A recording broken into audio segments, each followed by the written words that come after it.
Yeah, gotta aim for the top like, hold up. Yeah, I can never doubt myself, I know better. All of you critics be acting like you know better. Blowing the smoke, but I know when the dust settles that I'm in my element. It's evident that there's levels to the game.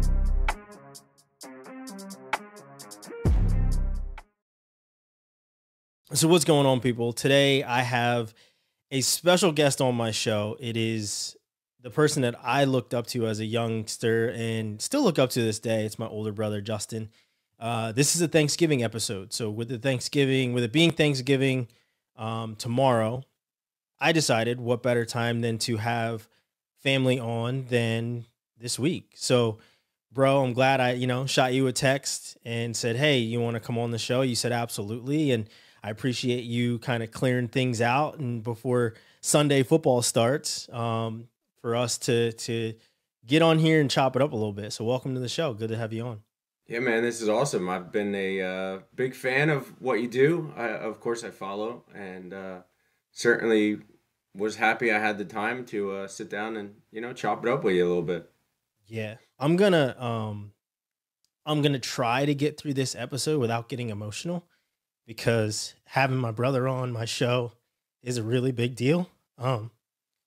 So let's start out with 5 questions. Take a drink before we get into this, because like I said, it's tough not to get a little emotional with my brother on my show. All right. So first question, as I said, I looked up to you and still look up to you this day. Who were your role models when you were growing up? Well, as you know, we have an older brother. He was a big inspiration for just getting into sports. Was easy to follow in his footsteps, and want to try to surpass some of the standards or goals that he had set or records that he had broken throughout his athletic career. So he was definitely one person I looked up to. Had older cousins as well that were standout athletes. So in order not to be left behind, you wanted to take those strides. And, it's no secret that our uncle is, one of the most famous, world-renowned former heavyweight boxing champions of the world. So certainly was able to look up to him. And then we always had our dad, right? We didn't get to see him play sports, but he sure taught us a lot, so that kept us going. So I had good, firm foundation in sports to be able to look to and want to follow. Yeah. Sure. So I've always known, obviously I know everything about you, but you grew up wrestling. I never got a chance to see you wrestle ever. And obviously wrestling became my sport along with football. Why did you trade in wrestling for football? Or excuse me, for basketball, I should say. Yeah, so funny thing, right? Wrestling was my sport for a while. I really liked doing it as I, continued to grow and get better. The competition started getting better. Tournaments started to get, more and more involved. I don't think there was a weekend that mom and dad weren't running me to a tournament with you in tow. But I just kind of got burnt out. Wrestling wasn't always something that I could see myself doing for the long haul. I like to eat, there's no secret, but as I grew, it just became one of those things where I didn't so much see myself being focused on wrestling. 8th grade summer, going into 8th grade, I dunked a basketball for the first time. And that was a pretty big to-do. And then going into that first, gym class, everybody's, doing the usual, trying to grab the backboard or slap the net. And here I was able to grab the rim. And our gym teacher at the time said, if any of you boys that want to, be able to touch the rim or are bending the rims, if you could dunk a basketball, you'd be able to not take gym class. And I took that challenge and I was able to dunk a basketball, and he didn't force me to take gym class, but gym was always one of those things that, you wanted to be a stud athlete and performance. So Just being able to pull off a dunk in front of some friends in 8th grade changed me for basketball, for better or worse, so to speak. Yeah. So what were some of your goals and aspirations as a young Um, Early on, it was more about just being able to play, being with my friends, right? Being able to just go out there and you know, put on a good show, be able to demonstrate everything we've practiced, everything that the last name comes with, right? There's some big shoes to fill, right? So I think the biggest part for me was just being able to go out there with my teammates and be one of those people that they could count on to get things done. Whether it was basketball, I wasn't, a scorer, so to speak, but I did all the little things. Guard, the top guard, rebound, box out, be the head of the defense if we were pressing, things like that. I took on those roles, right? Not necessarily doing the dirty job, but doing the hard work stuff. And then for football, it was, again, you wearing the Holmes last name is a badge of honor, so you had to live up to it. There was a light on you, and you truly wanted to shine because you had older cousins, you had brothers, you had so many people to look up to that were amazing athletes. So you just wanted to fall in line and be able to be the next one to carry that torch. And you're a dad now. Harlow and Saban are awesome kids and they're competing in and of themselves. Yeah. How do you impart that same wisdom without being, we were high level athletes. There's not a lot of people that go on and play college sports, and we had a chance to do that. How do you impart wisdom on, 9 and, 5 and 6 year olds as somebody that is a high level athlete without going to that ultimate competitive extreme? I'm not gonna lie, it's hard, right? I like to be a fan. I really just like to be a fan. I like to have them be coached by others and come to me when, they need that additional assistance. This year was the first year that I actually took on a coaching role. I was able to coach for my son's flag football team, and that opened up a new dynamic. It was hard to witness your 6-year-old son be a quarterback, be a star athlete, be a leader of the team, try to do all those things that you try to keep in the background, or instead of just being out there in the forefront and being that overworked dad. I want them to be kids. For my daughter, who is very athletically inclined, highly energetic, she's probably doing flips somewhere in the house right now, but she's doing sports that I don't have much intake on, right? So I just get to honestly sit back and observe. And I would lie to you if I said I don't hide behind my sunglasses, because it's a very humbling feeling watching and witnessing your children play sports. And before that, I got to watch you play sports, right? The age difference between us allowed me to be a spectator for you. The age difference between us and our older siblings allowed me to be a spectator for them, but never did I expect it to be this much emotion from just that spectator position. So you just try to teach your kids the right thing, right? Good and bad. For the flag football team that I got to coach, we came up with a promise, which we gave to them and their parents at the end of the year. And that promise was just to be the best them that they could and be thankful for all the opportunities that their parents provided to them. Whether it was running them to practice, whether it was getting their equipment, whether it was making sure they had water in their water bottles, new mouthpieces, all of those things, and instilling the right things, right? Keeping your hands to yourself when off the field, or doing the right things, sportsmanship, all of that stuff.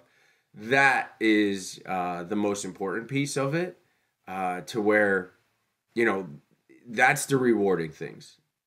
At a young age, it's not always about wins and losses. It's about learning and taking steps forward. At the flag football level, I can honestly tell you, we had kids that couldn't even do a simple bear crawl, right? By the end of the season, some of those kids that couldn't do it were some of the best kids doing it, right? So it's watching those steps. That's what takes you from being, a novice at being a coach to more experience, but it also takes you from just being a fan to actually being able to put the amount of time in that needs to be there. Mm-hmm. And the last thing that I'll say is, the last thing you want for your children is that they're not being coached by someone that knows the sport. I don't know gymnastics. I certainly don't know cheering other than being a spectator, but I know what it is to be a good support, a good teammate, and that's what I try to instill in my daughter. When it comes to like football or basketball or baseball, even for my son, played all of those sports, so I want him to be able to lean on me when he has questions. And I also, again, want to be a fan, enjoy the game from the 30-yard line, hiding behind my glasses, choking back that emotion, kind of like I did when I watched you at Wilkes. Yeah, that's big. Yeah, and I have, got my Wilkes football helmet back there. I told them that they weren't getting that back. There was no way. Plus, I mean, there's no way that's going to wear that thing. That they have air conditioners and helmets now. That thing just would have been, part of a time capsule somewhere. Yeah, so absolutely. I had to make sure I held on to that one. But how did you know?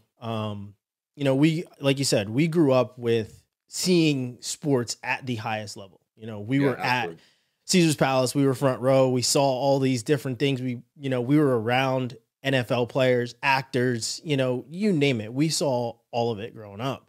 So it's really hard to not want that for yourself, right? You want to play on Sundays. The path we took obviously didn't get us there. We both went on to play at Wilkes, but how did you know that football was the path in college? And not only that, how did you know that Division III was the route that you needed to take to get there? It wasn't always the route for me.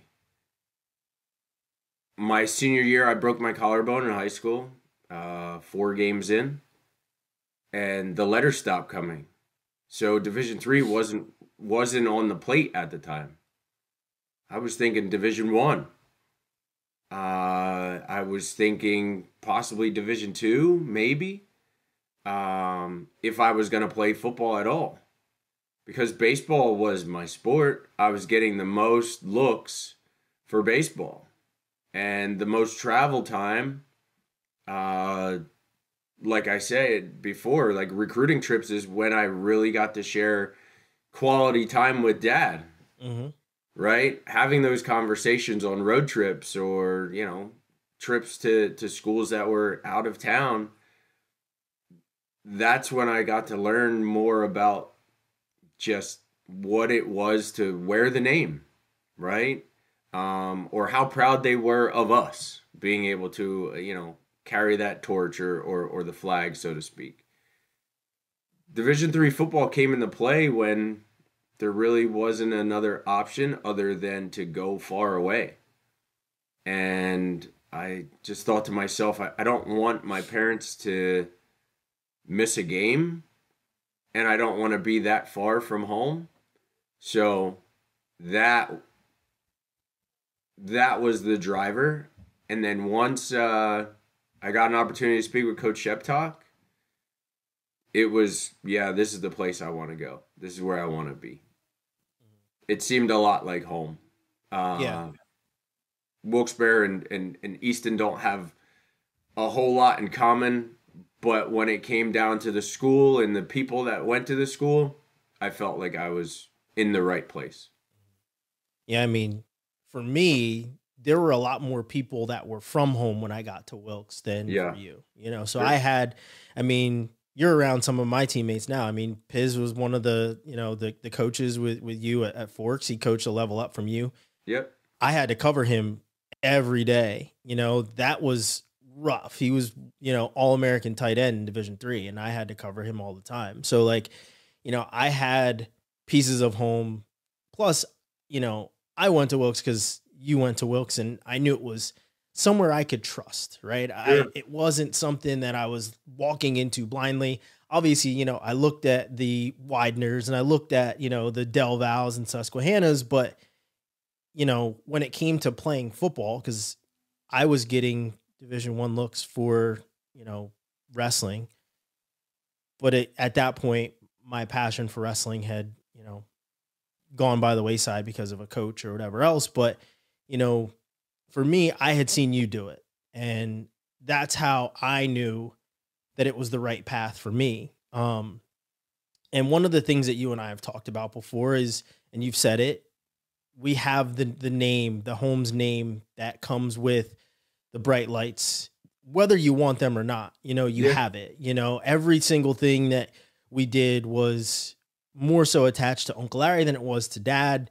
And that kind of sucked a little bit in just in terms of like wanting it to be more attached to Dad than Uncle Larry. But at that time, Uncle Larry was competing at the same time we were. We were training right alongside him. That's the establishment. That's what people know, right? Exactly. So that was like the hard part. But like for you, like he was more so in his prime when you were coming up than when I was coming up. You know, he was still fighting. I think I was in maybe 9th grade or something like that when he had his last fight, but he was the champ basically all of your competitive life. How do you deal with that spotlight yourself and establish yourself as the athlete that you became when you have such a, you know, bright spotlight with our family kind of always there? Part of it was just recognizing who it was, right? For those that are onlookers, it's the greatest thing in the world. Mm-hmm. For those that live inside that bubble, he's an everyday guy, right? That happens to be on top of the mountain, on top of the heap of competitive sports. Having that understanding, right? Having the parents we have that kept us so grounded, down to earth, not believing that we were greater or better than anyone and that we had to work for everything we got because that's how he got there and that's how they established it. Those were the things that kept, you know, the lights a little more dull, right? But you loved seeing your name on Sunday morning, headline in the newspaper. You loved being, you know, what was it? The top 5 athlete, right, of the week. You loved seeing that stuff. Those are the things that helped, you know, drive what we did, right? And then we had good quality rivalries, right? Growing up as we did, playing the sports we did, most of the kids that played football played baseball. Most of the kids that played baseball and football played basketball or wrestled. So they were your competition throughout the year. They were the trendsetters. They were the mark. They were the bar. If they weren't it, you were it, right? So establishing that was a big thing for me. What I can honestly say, I say it all the time, I don't know it any different. Being an athlete draws the pressure, especially if you're a good athlete, especially if you're a leader, a captain, a standout, right? You want to bring on that pressure. You want to alleviate that pressure from your team, You want to take it on and shoulder the load and prove to those that you're here, right? You're here to establish dominance. If it was on the wrestling mat, you want to be able to take over a game. If it's, basketball, you want to shut down their number one scorer. If it's football and, I'm out there on the corner, I want to be on that island. I want to be taking away your number one wide receiver or the tight end, or I want to be making that blitz that, crushes you on 2nd and 7 and puts you at 3rd and 15, right? I want to be that guy. Yeah. And you were that guy. I said, I grew up watching it, right? So the shoes that I had to fill there were a lot of them, yours being some of them. And I can remember when I got to Wilkes, one of the things you told me before I got there was everyone is good. You were good in high school. You were an all-star. Everyone is good in college. Everyone's an all-star. Doesn't matter. You go Division I, Division II, Division III, JUCO. Everyone is an all-star. Every single person. How did you deal with that one? And you ended up starting all 4 years. That's something I did not do at Wilkes. I started the last 2.5. You started all 4 years in a brand new position, in a brand new defense. I watched your film to learn how to play the position when I got to Wilkes, but you guys had Virginia Tech to look at, right? Like that was the defense that you guys learned it from. But you came in as an underclassman. There was obviously somebody that was in the position, all spring that had that over you. How did you establish yourself as the starter from day one? I was driven by the nerve. Could throw up on my shoes nervous. Day one. I remember walking in and doing the training day, the combine, and watching a defensive lineman. We called him Rage because he had that tattooed on his back. Watching him bench 225 repeatedly. And that was like, this is different. Take on the challenge or cower, right? Like, it's one or the other, flight or fight. And we're raised in a fighting family, so fight I had to do. Living up to the challenge of being a freshman, I didn't care. The only thing I wanted when I went to Wilkes freshman year was to wear the number 3. It was the only thing I asked them to do. That number in itself is going to be retired, if it's not already retired, by Michael Gundersdorf, who's one of the best wide receivers ever to touch a football field, especially Division III. Could catch everything. I flipped the script. I was a defensive back, and I wanted to stop the Mike Gundersdorfs, right? I wanted to be the answer to that. Whether I did it or whether I didn't do it, the jury's still out. I think I was good enough, and I guess I'm trying to be humble here, but I think I was good enough to say the name had enough light shined on it, right? My freshman year and my sophomore year, there were articles written about me and articles written about our defense and how dominant we were going to be. And, the defense just wanted to prove itself to the offense because we had one of the most high-powered offenses in the conference.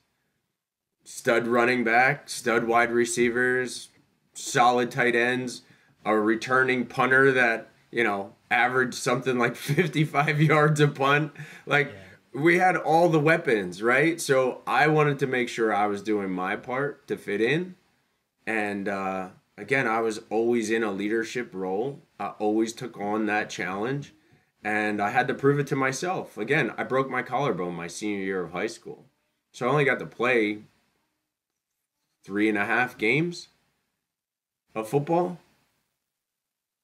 So I had to, challenge myself to get myself to the next level. And if I didn't, I felt like I'd be letting people down. The conversation that I had with Coach Sheptalk, the scholarship, right? The Mike Glovis Award, like living up to all of those things. Now that I look back at it, like I wanted to make sure that I wasn't slacking a minute, holding those things to, where they needed to be, right? Putting them on the pedestal and giving them the respect, proving that I earned it. Yeah. One of the biggest things for me, and I try to tell new hires, because I'm a sales leader, when I do see new people coming into the office, the biggest thing that I tell them is the expectation is what you set for yourself. There's always going to be pressure because we do sales, right? But if you set high expectation for yourself and try to be better than you were yesterday, the numbers are going to speak for themselves. And that's what drove me at Wilkes. And then as I progressed, junior, senior year, I wasn't giving up my spot. I refused for some new kid to come in and play over me, because it wasn't just about having that physical presence at that point. It was about having the mental presence at that point, being able to communicate with my teammates, being able to read an offense and understand what was happening from formation, and just having that different vision on the game. The game becomes more cerebral than it actually becomes physical. And once you get there, that really unlocks a whole lot of things for you athletically. And that's where I was. And I'm glad I had the opportunity to view the Virginia Tech scheme and see the dominance and all of those things. That's what helped me. Living up to the standard, man, again, every day you just want to do right by the name. You want to make everyone proud. You don't want to take those steps back, because there's enough people trying to pull you down. You just want to rise to the occasion. But you changed positions going from high school to college. You were a corner. Yeah. It's most of the people that are listening to this, watching this, they know the similarities between the two of us. I mean, the only difference was you were a running back in high school. I was a wide receiver. And, I went from a single digit, which is behind me, to a double digit when I got to Wilkes. You went from 30 to 3. I went from 7 to 26. Yep. But we played the same position in college. And I can remember making the transition. I mean, I was a corner that first year and then became a rover. You were a rover coming straight in. And we've obviously had these conversations when Coach Sheptalk told me I was moving to rover. You were the first person I called, and you told me everything I had to do and what I had to know, because we ran the same defense. How did you make the transition so quickly, especially in a new defense at a new level, to go from high school corner who hadn't played the game in a little under a year from being out to being the starting rover in such a dominant defense? The corner position my freshman year was stacked at Wilkes. So in order to get on the field, you either had to beat one of them out, one of them had to get hurt, or you had to play on special teams and do what you had to do to get on the field. Rover, being as that it was a brand new position to the team, was up for grabs. There were some upperclassmen that were in the position, but I made myself stand out, and I made my talent not be able to be overlooked.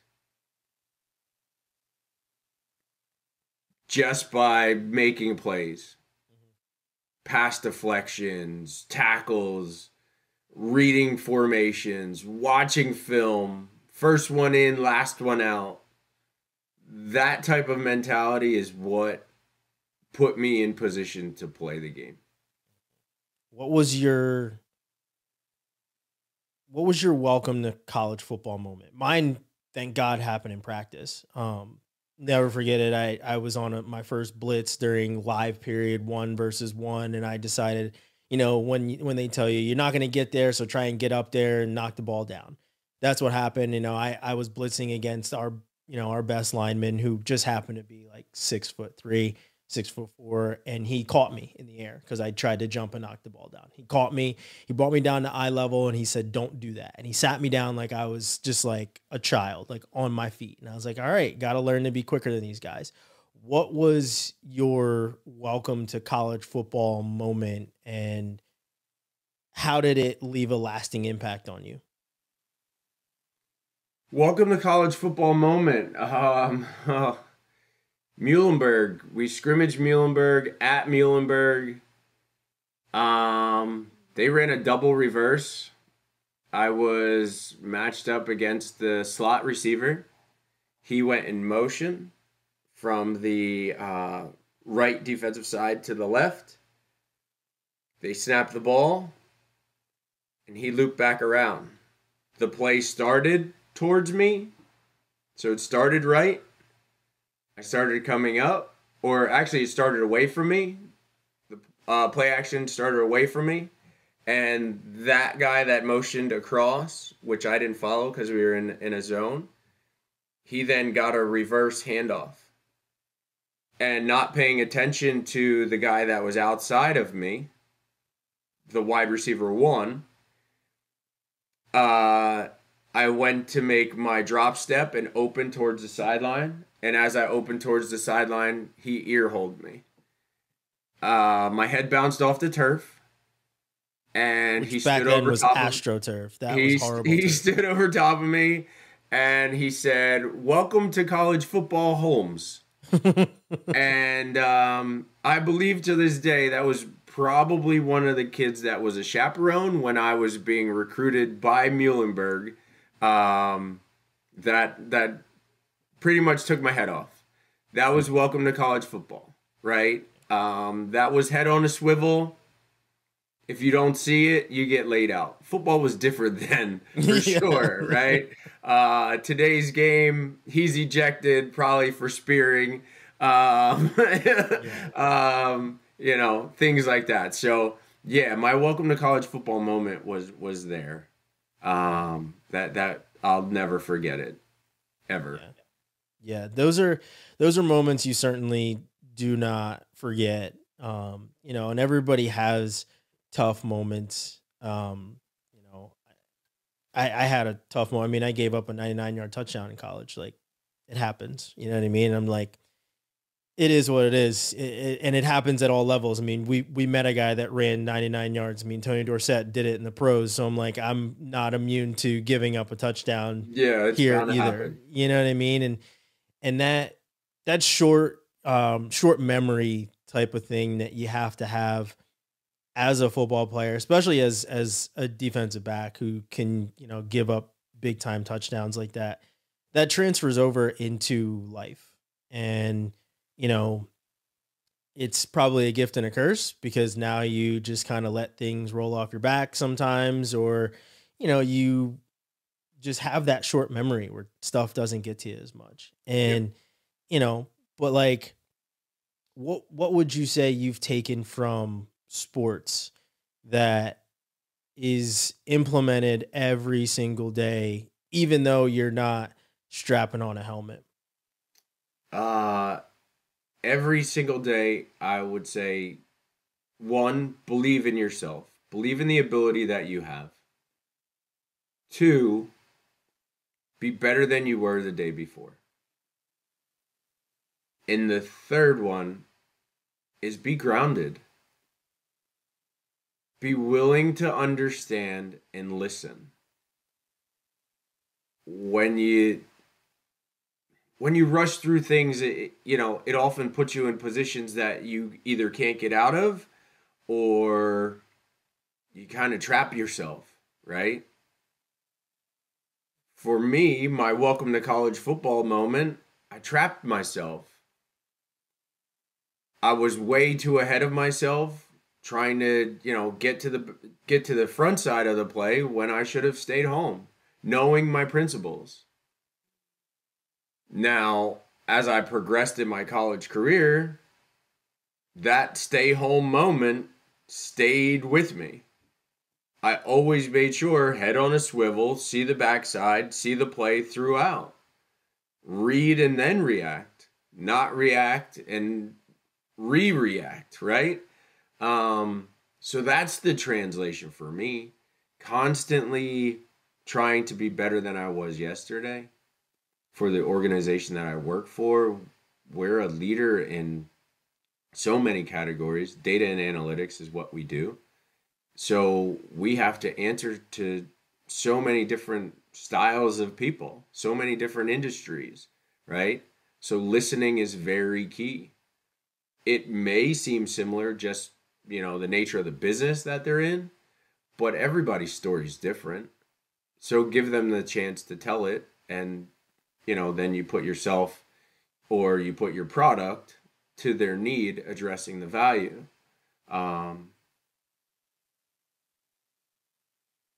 What my 44-year-old self would tell my 19-year-old self is don't overdo it. Don't get yourself so consumed in the day-to-day,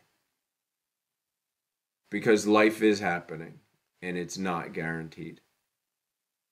And that's part of that bend, don't break mentality. That's part of that shake it off, right? You're going to give up a 99-yarder once in a while, but it's the sack on 2nd and 7 to force them into 3rd and 15. It's the pass breakup when it's 3rd and 3 and they run play action your way. It's the interception when they need it, right? It's those things. Some people are going to remember when you made a mistake. Some people are going to be looking forward to you making that mistake. But we all know the heart of a champion is not measured in whether you get knocked down. It's how many times you get back up, right? All those cliches, they play a big role. And I guess that's what translates, right?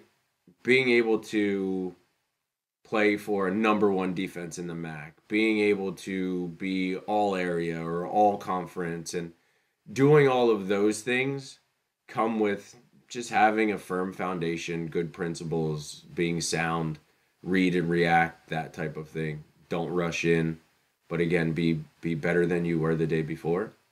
Those things. As an athlete, I think any college athlete, no matter what, Division 1, 2, 3, junior college, will tell you as they grow, they start to rely more on their fundamentals than those, outstanding plays that are made just by God's gift, right?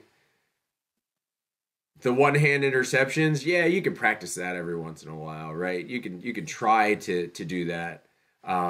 You could set up the jugs machine and, go stand there and catch 1,000 balls. You can do all of those things. But it's the reaction in the play, in the moment. Those are the things that you can never teach to that, right? So I think those are the moments that, from a leadership standpoint, you just try to be calm and consistent and fall back on, the principles that you know. But from an athletic background, it's again, reading your keys, being firmly grounded, trusting, right? Trust the process, as they would say, right? I think the 76ers coined that one. But I think the more you trust in the process, the more you learn and grow and develop, and that helps everybody. Yeah. So everyone literally, that listened to this, you basically got a glimpse into what my conversations are like when I talk to my older brother. It's normally like this. I mean, it's normally memes and jokes and, stupid videos, yeah. But about 15 to 20% of the time, it's conversations like this. And it's easy to see why I looked up to you and look up to you. You know, we're 8.5 years apart, but everybody says we're the same damn person. I don't know. I don't see it. I'm lying. But honestly, like it was dope to sit here, listen to you talk about things that I obviously know, but never got your perspective on. So I appreciate it. It was awesome. Like I said, it's Thanksgiving time. Had to have my brother on my show. So I really appreciate it. I'm sure that the children are chomping at the bit to be loud. So I'm gonna let you go handle the kids and have some fun watching some football, and probably doing the same thing I do of yelling at the TV or breaking down the play, saying exactly what the announcer is going to say, you know, just all those really fun things. Bro, I appreciate it. Thank you for coming on. I'll see you Christmas is when I'll be home. So I'll see you then. All right, man. I will see you Christmas. A big rivalry game in at Mom's house, definitely, with the Washington Commanders and the Cowboys. So I'll probably be sitting by myself, I'm pretty sure. You know, rooting for the Commanders, of course. That's kind of the only spot that we differ is the pro teams. Anywhere else, we're all good. I know, man. Yeah, no, I again, when you asked me to do this, I was, you know, I'll clear whatever I need to clear, right, to make that happen. Today being Sunday, very relaxed day. Just gotta watch some football and get to enjoy that. Thank you very much for asking me. Truly appreciative. I enjoy watching you and all of your success. You started this conversation by saying it's going to be tough to be non-emotional. I'm a fan, man. I'm a fan. So I don't have glasses to put on to hide behind, but truly a fan. Congratulations on all of your success, and anybody who's watching, continue to watch, spread the word, because he's doing big things. I appreciate it. Thank you very much.